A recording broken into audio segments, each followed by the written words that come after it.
Hey everyone, welcome to Anushala by Anushree. From today onwards, we are going to start with class 10th civics chapter number 1 power sharing. Power sharing basically क्या है?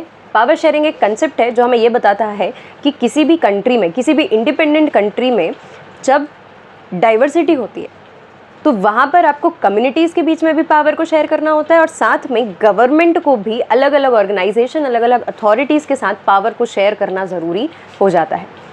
अब power share क्यों करनी ज़रूरी है? क्योंकि ये तो यूनिवर्सल ट्रूथ है, राइट? कि अगर किसी एक ग्रुप के पास या किसी एक पर्सन के पास ज़्यादा पावर रहेगी तो उसके मिसयूज़ होने के चांसेस बहुत ज़्यादा होते हैं. और वहीं पर अगर पावर जो है वो डिवाइडेड होती है तो लोग रिस्पॉन्सिबली अपना काम करने की कोशिश करते हैं ना. तो बेटर फंक्शनिंग के लिए पावर शेयरिंग बहुत ज़्यादा ज़रूरी है और साथ में लोगों के राइट्स को प्रोटेक्ट करने के लिए भी पावर शेयरिंग इम्पॉर्टेंट है. इस चैप्टर में जब हम पावर शेयरिंग के बारे में पढ़ने वाले हैं तो बेसिकली जैसे कि 10th में हम वर्ल्ड हिस्ट्री देखते हैं तो यहाँ पर पॉलिटिक्स भी पूरी वर्ल्ड को रिलेट करके हम पढ़ रहे हैं, राइट? तो यहाँ पर हम पढ़ने वाले हैं केस स्टडीज़ की मदद से दो कंट्रीज़ के बारे में, जहाँ पर हम ये देखने वाले हैं कि एक कंट्री जिसमें बहुत ज़्यादा डाइवर्सिटी है, एथनिक डाइवर्सिटी है, अलग अलग कम्युनिटीज़ रह रही हैं, वो कैसे पावर को शेयर करके कंट्री की कंडीशंस को बेटर कर ले रही है. और दूसरा एक कंट्री जहाँ पर अगेन बहुत ज़्यादा डाइवर्सिटी है लेकिन वो पावर को शेयर नहीं करना चाहती, मेजॉरिटी और माइनॉरिटीज़ के बीच में क्लैशेस को बढ़ाने के लिए हवा मिलती है और जिसके कारण कंट्री का डाउनफॉल बहुत हद तक होने लगता है. ठीक है, तो बेसिकली पढ़ना चालू करेंगे हम पावर शेयरिंग को केस स्टडीज़ की मदद से. चलो, सो बिना देर किए शुरू कर देंगे चैप्टर पावर शेयरिंग. सबसे पहले समझ लेते हैं पावर शेयरिंग होता क्या है. An intelligent sharing of power among legislature, executive and judiciary. Intelligent sharing क्या है? Intelligent sharing का मतलब है कि just and fair sharing. ठीक है, मतलब सिर्फ ऐसा नहीं होना चाहिए कि नाम मात्र के लिए शेयर किया जा रहा है. इसका मतलब यहाँ पर ये है कि पावर को जिन लोगों के बीच में, जिन अथॉरिटीज़ के बीच में शेयर करा जाना ज़रूरी है उनके बीच में उसको शेयर सही तरीके से, फेयर तरीके से किया जा रहा है. किसके बीच में? Legislature, executive, judiciary, right? अब हम क्योंकि 10th स्टैंडर्ड में है तो हमें इन तीनों का बहुत ही एक सटीक नॉलेज अब तक हो जाना चाहिए था. फिर भी अगर आपको कहीं डाउट है तो आप पहले जाके इसको क्लियर करो, आई वुड सजेस्ट, है ना? वरना ठीक है, इस चैप्टर में तो इनका उतना ज़्यादा यूज़ नहीं है, इस चैप्टर को ऐसे भी पढ़ सकते हो, लेकिन प्लीज़ इसको क्लैरिफाई कर लेना, राइट? इस वीडियो के डिस्क्रिप्शन में मैं आपको एक पुराने वीडियो का लिंक शेयर कर दूँगी जहाँ से इनके बारे में आपको क्लैरिटी मिल जाएगी. केस स्टडी दो कंट्रीज़ के बारे में पढ़नी, एक है बेल्जियम, दूसरी है श्रीलंका. बेल्जियम कहाँ पर है? यूरोप में. ठीक है, एक ऐसा एरिया, मतलब एक ऐसी कंट्री जिसकी पॉपुलेशन और एरिया दोनों हमारे इंडियन स्टेट हरियाणा से कम है. ये क्यों पढ़ रहे हैं? मतलब इस लाइन का रेलेवेंस क्या है? इस लाइन का रेलेवेंस ये है कि जब हम वर्ल्ड हिस्ट्री पे फोकस करते हैं तो हम उसको अपनी जगह से कंपेयर करके पढ़ने की कोशिश करते हैं, राइट? ये आपको विजुअलाइज करने में मदद कर देगी कि बेल्जियम एक छोटी कंट्री है, ठीक है, लेकिन वहाँ पर एथनिक डाइवर्सिटी बहुत ज़्यादा है, मतलब अलग अलग कम्युनिटीज़ के लोग वहाँ पर ज़्यादा पॉपुलेशन में रहते हैं. कॉम्प्लेक्स एथनिक कंपोजिशन है, बहुत ही कॉम्प्लेक्स है. देखते हैं कैसे. 59% लोग रहते हैं फ्लेमिश रीजन में और बोलते हैं डच. डच यहाँ पर लोगों की, नीदरलैंड्स के लोगों की बात नहीं कर रहे हैं. Netherlands is another country. यहाँ पर डच जो है वो क्या है? Language, right? और ये फ्लेमिश रीजन क्या है? जैसे कि हम अपने कंट्री में स्टेट्स को या फिजिकल फीचर्स के बेसिस पर डिवाइड करते हैं, है ना? वैसे ही यहाँ पर इस कंट्री को भी रीजन्स में डिवाइड किया गया है. तो पहला रीजन बताया गया है फ्लेमिश, जहाँ पर 59% लोग रहते हैं और बोलते हैं डच.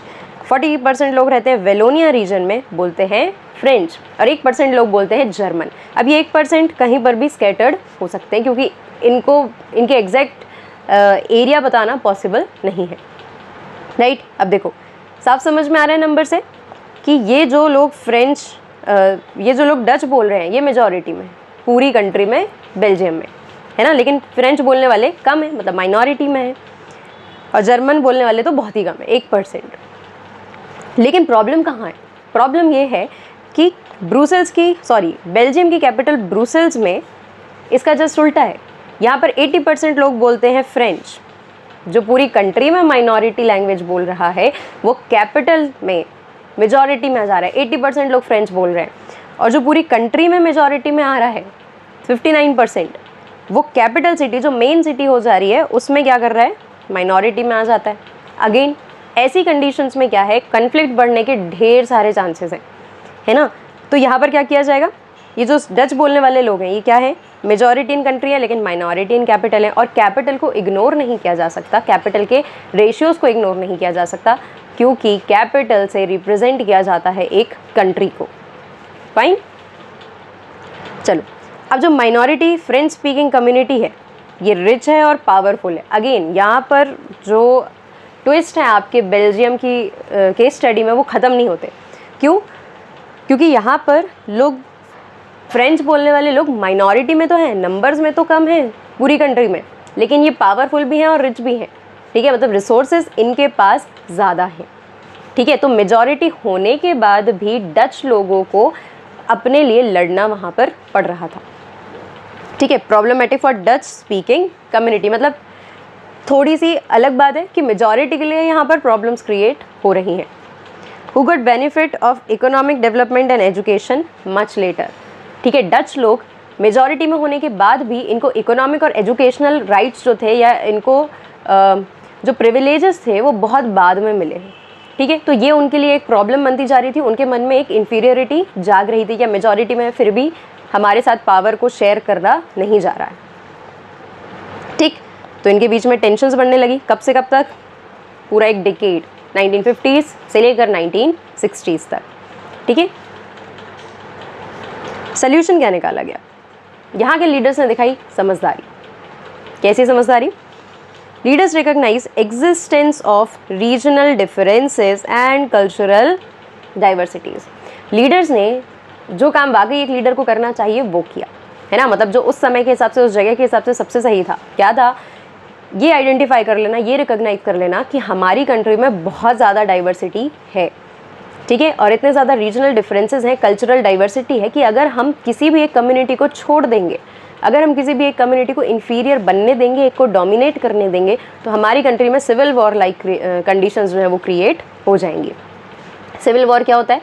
सिविल वॉर का मतलब है कि जब आम आदमी जो है वो खुद सड़क पे उतर आता है लड़ने के लिए, वॉर लाइक सिचुएशन क्रिएट हो जाती है कम्युनिटीज़ के बीच में, है ना। कोई भी गवर्नमेंट या कोई भी आर्मी नहीं झगड़ रही है, नॉर्मल पीपल, कॉमन मैन जो है वो झगड़ने के लिए आ रहा है, लड़ने के लिए आ रहा है एक दूसरे से, right. Constitution was amended 4 times. यहाँ के कॉन्स्टिट्यूशन को कितनी बार चेंज किया गया? 4 बार। चेंज करने का मतलब है कि उसमें कुछ कुछ चीज़ों को, कुछ कुछ क्लॉजेस को बार बार चेंज करते गए। अमेंड करने का मतलब होता है चेंज करना, ठीक है। जब भी हम कॉन्स्टिट्यूशन में चेंज करते हैं तो उसको कहते हैं amendment. To work out an arrangement that would enable everyone to live together within the same country. Live together, right. मतलब कि जैसे मैं 9th स्टैंडर्ड में हिटलर के बारे में पढ़ा था, नाजिज्म वाले चैप्टर में। हिटलर क्या करना चाह रहा था? ज्यूज उसको नहीं पसंद थे तो पूरी कम्युनिटी के अगेंस्ट उन्होंने हेट्रेड फैलाई और पूरे ज्यूज को और जो अनडिज़ायरेबल कम्युनिटीज़ थी उनको वहाँ से एलिमिनेट करने की कोशिश की। लेकिन यहाँ पर बेल्जियम के लीडर्स जो थे उन्होंने ये काम नहीं किया। उन्होंने क्या बोला कि हम एक्सेप्ट हमें करना ही पड़ेगा कि हमारे पास रीजनल डाइवर्सिटी है, तो better we can make a kind of arrangement जो सारे लोगों को एक साथ एक ही कंट्री में रहने को अलाउ करे। और साथ में सिर्फ रहना नहीं है, सिविल वॉर लाइक सिचुएशन नहीं क्रिएट करनी, हमें लोगों को इक्वालिटी प्रोवाइड करनी है ताकि लोग आपस में मिलकर रह सके, ठीक है। तब इन्होंने निकाला बेल्जियन मॉडल, राइट। चलो अब देखते हैं कि Belgian model it was a kind of solution. Number of French and Dutch speaking ministers shall be equal in central government. ये देखो यहाँ पर आपको समझ में आया कि इन्होंने क्या दे दी? पॉलिटिकल इक्वालिटी, या हम कहें एक तरीके से रिप्रेजेंटेशन में इक्वालिटी, कि जो सेंट्रल गवर्नमेंट बनेगी, मतलब पूरे बेल्जियम की, पूरी कंट्री की जो एक गवर्नमेंट बनेगी उसमें डच स्पीकिंग मिनिस्टर्स और फ्रेंच स्पीकिंग मिनिस्टर्स दोनों बराबर होंगे, मतलब रिप्रेजेंटेशन बराबर होगा। क्योंकि कंट्री में देखा जाए तो डच लोग जो थे वो मेजॉरिटी में थे, डच बोलने वाले लोग, और कैपिटल में फ्रेंच बोलने वाले लोग, तो झगड़ा ना क्रिएट हो इसलिए बराबर कर दो, right. No single community can make decisions unilaterally. Unilaterally का मतलब क्या होता है? एक पक्ष केवल अकेले कोई भी डिसीजन नहीं ले सकता रिगार्डिंग दी कंट्री, ठीक है। मतलब कि अगर कोई डिसीजन पूरी कंट्री के लिए लेना है या कोई भी इंपॉर्टेंट डिसीजन लेना है तो उसमें डच स्पीकिंग पीपल को भी रहना पड़ेगा और फ्रेंच स्पीकिंग पीपल को भी रहना पड़ेगा, right. Division of powers of central government into 2 state government. 2 state government बना दी गई। एक सेंट्रल गवर्नमेंट तो थी लेकिन साथ में 2 स्टेट गवर्नमेंट्स और बनाई गई जिसमें क्या होगा कि लोग अपने अपने रीजन में छोटी छोटी स्टेट गवर्नमेंट बने ताकि एक डिसेंट्रलाइज्ड सिस्टम को क्रिएट किया जा सके और कम्युनिटीज़ जो हैं वो कम्युनिटी के मिनिस्टर्स जो होंगे वो अपनी कम्युनिटी की बात समझ सकते हैं, उनकी हेल्प कर सकते हैं। और ऐसे में किसी एक के मन में ये भी नहीं आएगा कि हमको इन्फीरियर ट्रीट किया जा रहा है या सेंट्रल गवर्नमेंट जो है वो हमारी बात नहीं सुन रही। State governments are not subordinate to central government. It is one of the important point. Are not subordinates. Subordinate का मतलब क्या होता है कि अगर मैं बोलूँ कि मैं किसी के सबऑर्डिनेट हूँ तो मैं उसके अंडर काम कर रही हूँ, मुझे जो कुछ भी करना होगा मुझे उस व्यक्ति से पूछ के करना होगा, ठीक है। लेकिन नॉट सबऑर्डिनेट लिखा है, यानी कि state governments are free to take their decisions. उनको सेंट्रल गवर्नमेंट नहीं बता रही है कि क्या करना है और क्या नहीं करना है, right. So they are not subordinates to central government. Brussels have separate government. Brussels यानी कि कैपिटल सिटी की अपनी अलग एक गवर्नमेंट है। आपको यहाँ पे सोचने में लगा कि बहुत सारी गवर्नमेंट्स बन रही है, बट उस जगह की एथनिक डाइवर्सिटी को देखते हुए ये सबसे बेस्ट मॉडल माना गया by the people of Belgium, ठीक है। ब्रुसेल्स की अपनी एक सेपरेट गवर्नमेंट रहेगी। Both communities have equal representation, मतलब पूरी कंट्री की एक सेंट्रल गवर्नमेंट जहाँ पर दोनों कम्युनिटीज़ के मिनिस्टर्स बराबर, और ब्रुसेल्स की अपनी एक गवर्नमेंट जहाँ पर दोनों कम्युनिटीज़ का बराबर रिप्रेजेंटेशन, ठीक है। तो बेसिकली हर जगह इक्वालिटी देने की कोशिश की गई। French speaking people accepted equal representation in Brussels. अब देखो, ब्रुसेल्स जो कि कैपिटल सिटी थी जहाँ पर फ्रेंच स्पीकिंग पीपल 80% थे, तब भी उन्होंने इक्वल रिप्रेजेंटेशन क्यों एक्सेप्ट किया, है ना। वो 80% थे और डच स्पीकिंग पीपल 20% थे, तो फिर उन्होंने 50-50 वाला रिप्रेजेंटेशन एक्सेप्ट क्यों किया? क्योंकि सेंट्रल गवर्नमेंट में जो पूरे बेल्जियम में जब वो माइनॉरिटी में आ रहे हैं 49% में, तो वहाँ पर डच स्पीकिंग पीपल ने भी उनको क्या दी है, इक्वालिटी दी है ना, इक्वल रिप्रेजेंटेशन दिया है, राइट। और ये जो इक्वल रिप्रेजेंटेशन वाली बात दोनों जगह पर की गई, जब सेंट्रल गवर्नमेंट बनी तब भी और ब्रुसेल्स की गवर्नमेंट बनी तब भी, ये दोनों कम्युनिटीज़ को विश्वास दिलाती थी कि हाँ, हम लोगों के पास राइट्स बराबर हैं, क्योंकि हर जगह हमारा इक्वल रिप्रेजेंटेशन आ रहा है, जहाँ माइनॉरिटी में है वहाँ भी और जहाँ मेजॉरिटी में है वहाँ। Because Dutch speaking community accepted equal representation in central government, वहाँ पर भी डच स्पीकिंग पीपल ने क्या किया, 59% होने के बाद भी इक्वल रिप्रेजेंटेशन एक्सेप्ट किया पूरी कंट्री के लिए, ठीक है। तो समझौते दोनों ने किए, compromises are made by both the communities and that was the best solution for their coexistence, their peaceful coexistence. Apart from central and state government, एक और गवर्नमेंट बनाएगी, ठीक है। मतलब देखो, सेंट्रल गवर्नमेंट एक, 2 स्टेट गवर्नमेंट, ब्रुसेल्स की एक गवर्नमेंट, अब एक तीसरी गवर्नमेंट और बनाएगी। ये कौन सी थी? ये थी कम्युनिटी गवर्नमेंट।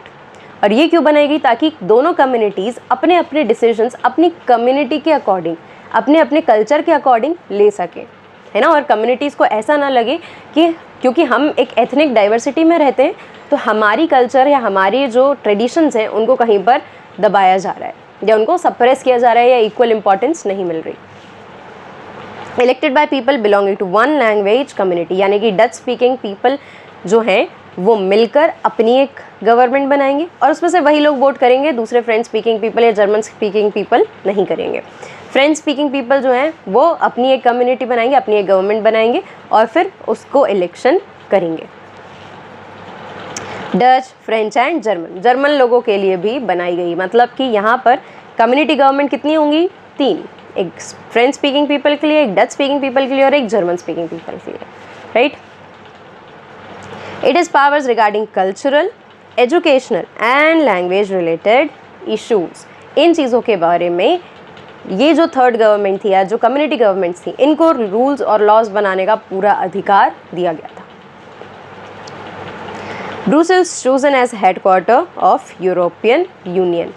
देखो, क्योंकि ब्रुसेल्स ने, मतलब बेल्जियम ने क्या किया, एक ऐसा मॉडल लेकर सामने आए जिसने इतनी ज़्यादा एथनिक डाइवर्सिटी को भी इतने एक कॉम्प्लेक्स तरीके से ही सही लेकिन एक पीसफुल तरीके से संभालने की कोशिश की। इसलिए हमने ब्रुसेल्स को क्या बना दिया था?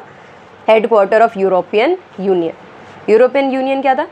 जो यूरोप की जितनी भी कंट्रीज़ हैं उन सबका एक यूनियन जो बेसिकली सारी कंट्रीज़ के बीच में एक कोऑर्डिनेशन, एक कोऑपरेशन सपोर्ट करने की कोशिश करता था, जो ट्रेड में, कल्चर में, और बाकी सारी चीज़ों में, बाकी वर्ल्ड के साथ उनको कनेक्ट करने में आगे रहता था, है ना। मतलब पूरी कंट्रीज़ को एक साथ जोड़ के चल रहा था एक कॉन्टिनेंट यूरोप के लिए। Okay, mutually acceptable arrangements for power sharing. अब ब्रुसेल्स की कहानी ने हमको क्या सिखाया?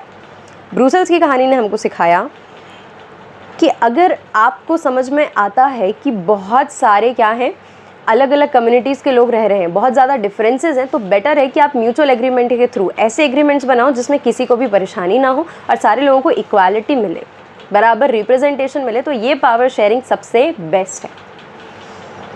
Bye respecting feelings and interest of different communities.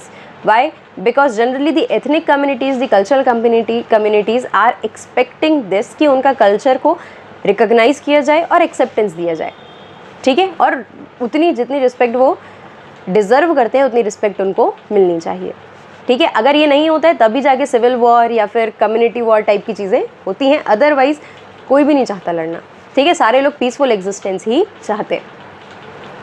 So this was about the case study of Belgium. अब चलते हैं दूसरी केस स्टडी, श्रीलंका, ठीक है। अब आप यहाँ पर देखेंगे कि श्रीलंका में जस्ट बिकॉज लीडर्स जो थे या जो मेजॉरिटी थी वो पावर को शेयर करने के लिए तैयार नहीं थी, तो यहाँ पर कितनी ज़्यादा परेशानियाँ क्रिएट होती हैं जो बहुत ही लंबे समय तक चलेंगी, ठीक है। बेल्जियम में तो हमें सब कुछ ठीक ठीक लगा, कॉम्प्लेक्स सिस्टम ज़रूर लगा कि इतनी सारी गवर्नमेंट बना दी और इतने सारे अलग अलग लेवल पर काम करा रहे, लेकिन कम से कम पीसफुल एग्जिस्टेंस तो हो रहा है।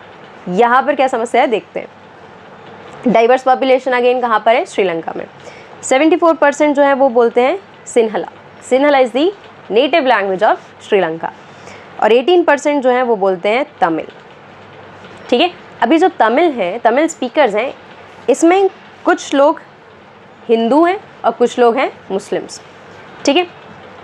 18% जो तमिल स्पीकर्स हैं इसमें 13% है श्रीलंकन तमिल्स, मतलब जो ओरिजिनेट कहाँ से हुए हैं? श्रीलंका से ही हुए हैं, ठीक है। और 5% है इंडियन तमिल्स।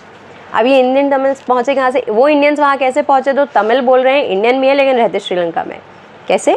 क्योंकि उनके फोर फादर्स ने कभी काम के लिए माइग्रेट किया होगा, ठीक है। और जनरली इंडिया का जो आप साउथ वाला हिस्सा देखते हैं जहाँ से पाक स्ट्रेट के थ्रू क्या कनेक्टेड है?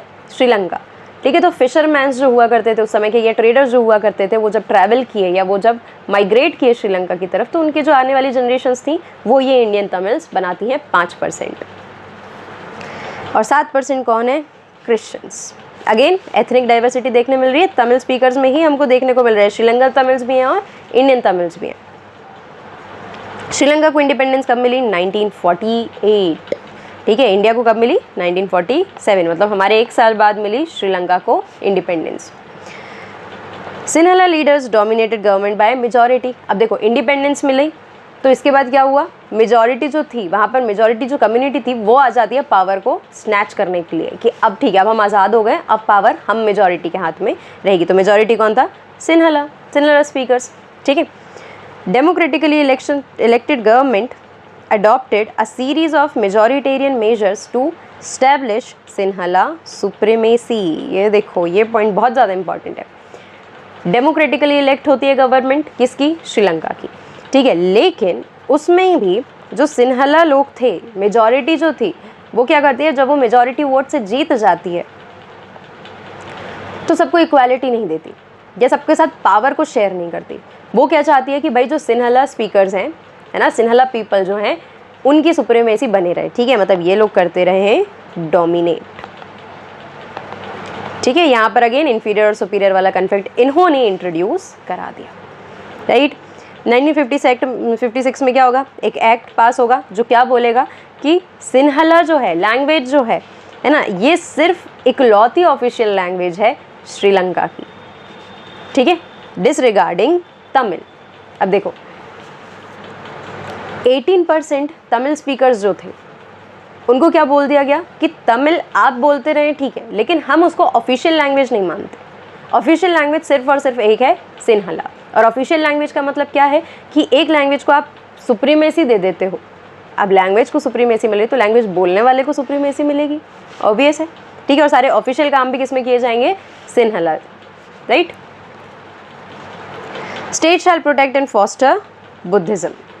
अगेन बुद्धिज़्म भी वहाँ पर था, तो क्या बोला गया कि भी ये जो सिन्हाला स्पीकर्स थे, है ना, इनको बुद्धिज़्म से भी रिलेट किया गया और बोला गया कि बुद्धिज़्म को फॉस्टर करना है और स्टेट बुद्धिज़्म को प्रोटेक्ट करेगा। जिसने क्या कर दिया, इस एक्ट ने श्रीलंकन तमिल को एकदम ही एलियनेट कर दिया, जिसमें इंडियंस भी थे और श्रीलंकन्स भी थे। ठीक है, एलियनेट करने का मतलब इनको खुद लगने लगा कि अपनी ही कंट्री में हम अभी तक हम फॉरेन कंट्री के थ्रू क्या थे, हमारे ऊपर रूल किया जा रहा था, अब हमारी कंट्री के मेजॉरिटी लोग हमारे ऊपर रूल करने लग गए हैं, तो बेसिकली हम तो कहीं से इंडिपेंडेंट हुए ही नहीं हैं, right. Sinhalese leaders were not sensitive to their culture and language. Again, अभी हमने थोड़ी देर पहले डिस्कस किया कि कम्युनिटीज़ यही चाहती हैं कि उनके कल्चर को, उनके ट्रेडिशंस को एक्सेप्टेंस मिले, रिकग्निशन मिले और रिस्पेक्ट मिले। और यहाँ पर सिन्हलीज लीडर्स जो कि मेजॉरिटी में थे, उन्होंने ऐसा नहीं किया तमिल्स के साथ। ठीक है, तो तमिल्स को तो गुस्सा आएगा, right. Constitution and government policies denied them equal political rights. इतना ही नहीं, पॉलिटिकल राइट्स को भी मना कर दिया गया। पॉलिटिकल राइट्स का मतलब क्या है, जो आपके वोटिंग के अधिकार हैं और साथ में not only the right to vote but also the right to contest election, उनको इन्फीरियर ट्रीट करना चालू कर दिया। ठीक है, पॉलिटिक्स में उनकी बात को उतना ज़्यादा इंपॉर्टेंस नहीं दिया गया। Discriminated against them in getting jobs and other opportunities. So basically justice तो किसके, जस्टिस और इक्वालिटी जैसी जो चीज़ थी वो श्रीलंकन तमिल्स को और इंडियन तमिल्स को, मतलब जो बेसिकली तमिल स्पीकर्स थे, उनको तो नहीं मिल रही थी। ठीक है, और इकोनॉमिक जस्टिस भी उनके साथ नहीं हो रहा था। तो क्या हो गया, झगड़ा चालू, the conflict started. Sri Lankan Tamils launched parties. अब किसने पार्टीज़ और स्ट्रगल्स और मूवमेंट्स किसने चालू कर दिए, जो कि श्रीलंकन तमिल्स थे। और इनकी डिमांड्स क्या थी, दीज आर दी डिमांड्स। इनकी डिमांड्स थी तमिल को बनाया जाए ऑफिशियल लैंग्वेज।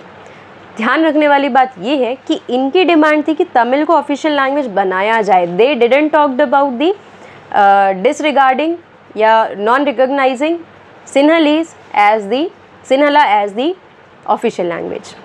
ठीक है, अगर आप सिन्हाला को ऑफिशियल लैंग्वेज बोल रहे हो तो आप तमिल को भी तो ऑफिशियल लैंग्वेज का दर्जा दे सकते हो। ठीक है, this was the demand of Sri Lankan Tamils. Regional autonomy चाहिए, मतलब कि ऑटोनॉमी का मतलब होता है स्वतंत्रता। ठीक है, एक रीजन में, जिस रीजन में तमिलियंस रह रहे थे, वहाँ पर वो जगह काम कैसे करेगी, वहाँ के लोग कैसे काम करेंगे, ये एटलीस्ट उनको डिसाइड करने का मौका मिलना चाहिए, ना कि मेजॉरिटी उनके लिए डिसाइड करे। Equality of opportunity in education and jobs. Equality मिलनी चाहिए एजुकेशन में और जॉब्स में। 1980s पॉलिटिकल ऑर्गेनाइजेशन बना, जिसने क्या बोला कि अब एक काम करो, आप हमारी बात तो सुन नहीं रहे हो, तो हमें एक इंडिपेंडेंट तमिल एलम चाहिए। ठीक है, तमिल एलम मतलब एक सेपरेट एरिया मांग रहे थे श्रीलंका के नॉर्थ और ईस्टर्न पार्ट। ठीक है, अब नॉर्थ और ईस्टर्न पार्ट क्या होगा, मान लो ये श्रीलंका है, this is north, this is south, this is east, this is west. ठीक है, तो ये वाला जो हिस्सा था श्रीलंका का, यहाँ पर they were demanding for an independent state known as Tamil Eelam, जो कि किसके लिए था, नाम से समझ में आ रहा है, तमिलियंस के लिए एक सेपरेट एरिया की डिमांड उन्होंने रखी। राइट, सिविल वॉर शुरू हुआ, जो कि कब बंद हुआ, 2009। मतलब कि बहुत ज़्यादा पुरानी बात हम नहीं कर रहे हैं। यानी कि श्रीलंका में पावर शेयरिंग ना होने के कारण लोगों ने बहुत लंबे पीरियड तक सिविल वॉर जैसी कंडीशंस को वहाँ पर बियर किया है। Majority didn't wanted to share power, और इसका सबसे बड़ा कारण और इकलौता कारण रादर हमें कहना चाहिए कि मेजॉरिटी जो थी, लीडर्स जो थे, वो पावर को शेयर नहीं करना चाहते थे। ठीक है, they only wanted to dominate the whole country as well as the minorities living there, not recognising their culture and their diversity. ठीक है, तो अब हमने पढ़ ली हैं दोनों केस स्टडीज़। ठीक, दोनों में हमें एक चीज़ समझ में आई कि अगर एथनिक डाइवर्सिटी है तो it is better to have a peaceful agreement of power sharing, जिसमें सारी कम्युनिटीज़ आपस में अच्छे से रह सकें और सिविल वॉर जैसी कंडीशंस को क्रिएट ना करें। ठीक है, क्योंकि ऐसे में सिर्फ रिसोर्सेज वेस्ट होते हैं और पूरी कंट्री में इनजस्टिस और वायलेंस जैसी चीज़ें बढ़ती जाती हैं। ठीक, why power sharing is desirable. Power sharing की ज़रूरत क्या है, मतलब डिज़ायर क्यों है power sharing. It reduces the possibility of conflict between social groups. Simple, सबके पास पावर होगी शेयर किया जाएगा, कोई एक डोमिनेट नहीं करेगा तो कन्फ्लिक्ट नहीं होंगे, ठीक है। अदरवाइज क्या होता है, वायलेंस और पॉलिटिकल इंस्टेबिलिटी क्रिएट होती है, सरकारें बार बार बदलती हैं, रिप्रेजेंटेटिव्स बार बार बदलते हैं। Dominance of majority undermines the unity of nation. Simple, अगर एक कम्युनिटी जो डोमिनेट कर रही है वो डोमिनेट करती जाएगी, सुपीरियर अपने आप को मानती जाएगी और लोगों के साथ डिस्क्रिमिनेशन करती रहेगी, तो यूनिटी कहाँ गई? जब यूनिटी दिखाने का समय आएगा तो जिन लोगों को इन्फीरियर ट्रीट किया गया है, क्या वो यूनाइटेड रहेंगे इनके साथ? Not possible. It's the spirit of democracy. Democracy कहता ही है कि हमें पावर को शेयर करना चाहिए। Power shall not be accumulated in the hands of few people. यही तो डेमोक्रेसी है कि सबको पावर दी जा रही है। People have right to be consulted how they are to be govern. ठीक है, यही है सिटीजन का पार्टिसिपेशन, राइट। अगर मैं एक सिटीज़न हूँ तो मेरा अधिकार होना चाहिए कि मैं अपनी गवर्नमेंट को, अपने रिप्रेजेंटेटिव्स को ये बता सकूँ कि मैं कैसे गवर्न होना चाहती हूँ, ठीक है, मेरी क्या क्या डिमांड्स होनी चाहिए, राइट। तो ये सिटीज़न का एक्टिव पार्टिसिपेशन है जो उससे छीन लिया जाता है अगर पावर शेयरिंग नहीं होती। Now last topic, forms of power sharing. Power को शेयर कैसे किया जाता है? पावर शेयर करने के बहुत सारे तरीके होते हैं, हम एक एक करके उनको समझेंगे। People are the source of all the political power. Again democracy, हम वोट कर रहे हैं तभी पावर वहीं से जा रही है हमारे कॉन्स्टिट्यूशन को, हमारी गवर्नमेंट को और हमारे रिप्रेजेंटेटिव्स को। Democracy is ruled by people through self government. जिससे क्या होगा, मतलब उसमें ज़रूरी क्या है, सेल्फ गवर्नमेंट जो हो रही है।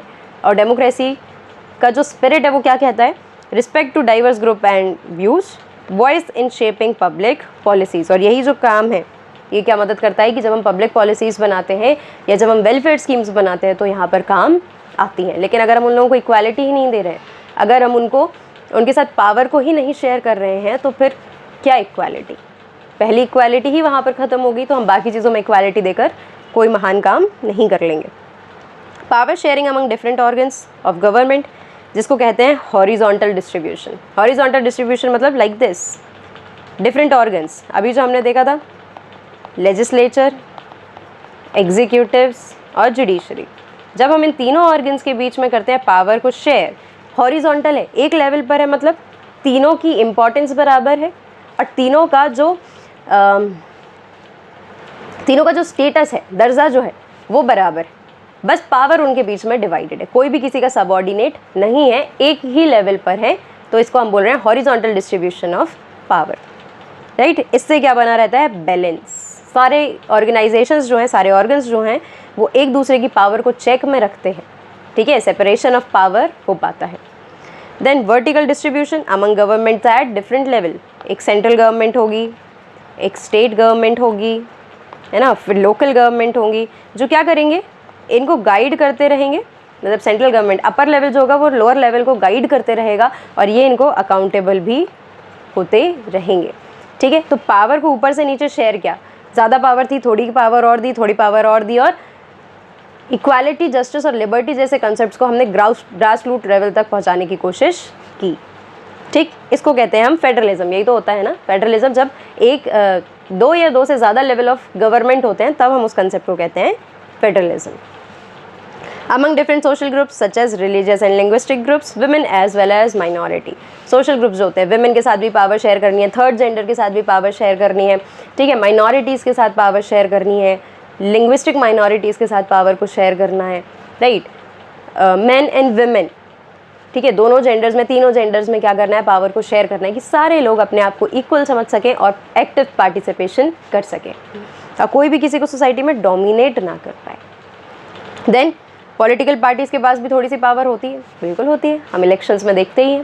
प्रेशर ग्रुप्स, प्रेशर ग्रुप्स क्या होते हैं, ऐसे ग्रुप्स जो एक्टिव पॉलिटिक्स में तो नहीं है लेकिन बाहर से कुछ थोड़ी बहुत पॉलिटिकल एक्टिविटीज़ करके लोगों को इन्फ्लुएंस करके और गवर्नमेंट के डिसीजंस को इन्फ्लुएंस करने की कोशिश करते हैं, ठीक। मूवमेंट्स, इससे क्या होता है, जैसे कि कोलेशन गवर्नमेंट है या फिर आपके जो मूवमेंट्स चलते हैं, आंदोलन वगैरह जो चलते हैं, ये सब भी गवर्नमेंट के ऊपर एक प्रेशर बनाते हैं, मतलब इनके पास भी पावर है और इनके प्रेशर बनाने के कारण गवर्नमेंट के डिसीजंस, लीडर्स के डिसीजंस चेंज होते हैं। It means they are also having some power, ठीक है। So this was all about the types of power sharing. चलो देखो, हमें जितने भी टाइप्स ऑफ पावर शेयरिंग पढ़े ये हमको यही सजेस्ट करते हैं और दोनों केस स्टडीज़ भी हमको यही सजेस्ट करती हैं कि it is better to have a peaceful coexistence if there is any kind of diversity.